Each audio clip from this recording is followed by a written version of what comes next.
My name is Daniel. I had been married to Emma for just 2 years. Everyone said we were the perfect couple. They admired our photos, envied our vacations, and believed we had the kind of love that never fades. I believed it too.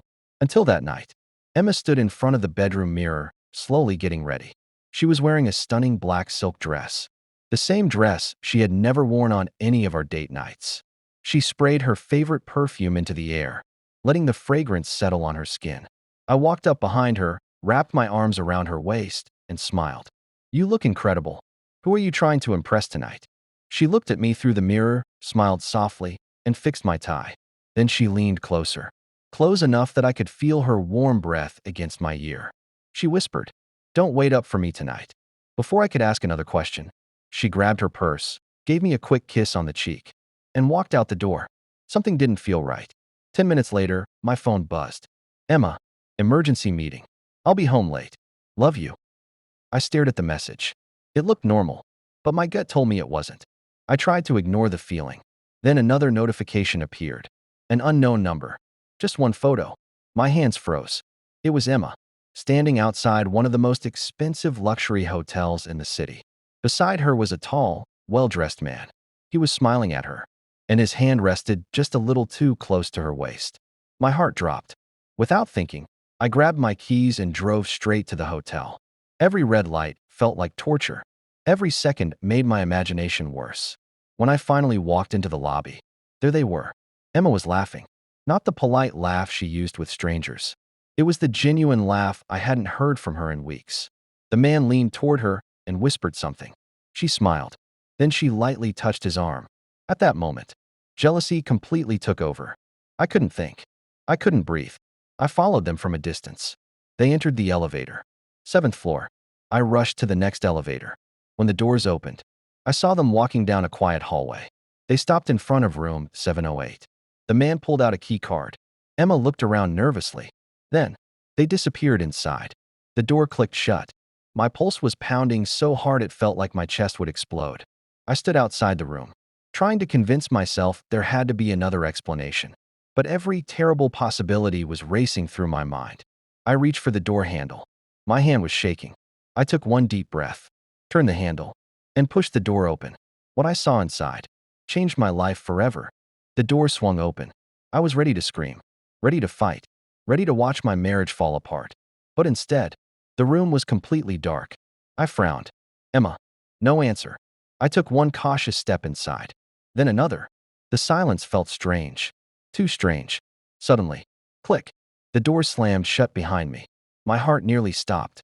Before I could turn around, the lights exploded on. Surprise. The room filled with cheers. Balloons floated across the ceiling. Candles covered the tables. A huge banner stretched across the wall. "Happy second anniversary, Daniel." I froze. Emma stood in the middle of the room, smiling with tears in her eyes. The man beside her laughed. "Relax, man.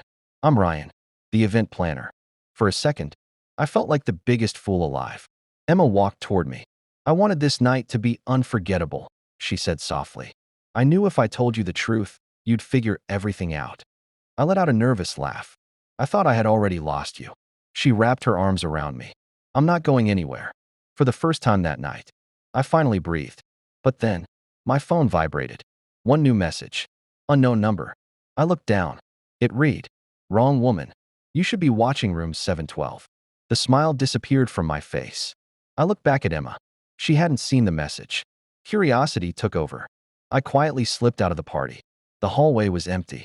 Room 712 was only a few steps away. The door wasn't fully closed. A man's voice came from inside. "He still doesn't know?" Then, a woman's voice answered. "I told you he'd never find out." I slowly pushed the door open, and the moment I saw the woman's face, the blood drained from my body. Because I knew her very well. Slowly pushed the door open. The woman turned around. The moment our eyes met, my heart stopped. It was Sarah, Emma's older sister. The man standing beside her was my business partner, Michael. Neither of them expected to see me. Sarah's face turned pale. "Daniel, this isn't what it looks like." I stepped inside and locked the door behind me. "Then tell me what it is." No one spoke. The silence was louder than any answer. Michael finally sighed and dropped a thick envelope onto the table. Inside were dozens of documents. bank statements, property papers, copies of my signature, fake signatures. I looked at him in disbelief. What is this? Michael lowered his head. I've been stealing money from our company for months. My hands started shaking. And Sarah? He looked at her. She found out. And instead of exposing me, I paid her to stay quiet. Sarah burst into tears. I was drowning in debt, Daniel. I made the worst decision of my life. I couldn't believe what I was hearing. Then another voice came from behind me. Daniel. It was Emma. She had followed me. She looked at the papers, then at her sister. Tears filled her eyes. You lied to everyone. Sarah couldn't even look at her. I was ashamed. Emma walked over to me and held my hand tightly. I'm sorry you had to see this. For the first time that night, I realized the anonymous message hadn't destroyed my marriage. It had saved it. A few weeks later, Michael was arrested for fraud. Sarah confessed everything and accepted the consequences. It took Emma a long time to forgive her sister. Some wounds never heal completely. That night taught me something I'll never forget. Jealousy almost made me lose the person who truly loved me. But the truth exposed the people who actually betrayed me. Sometimes, the door you're afraid to open is the one that saves your life. The end. Thanks for watching.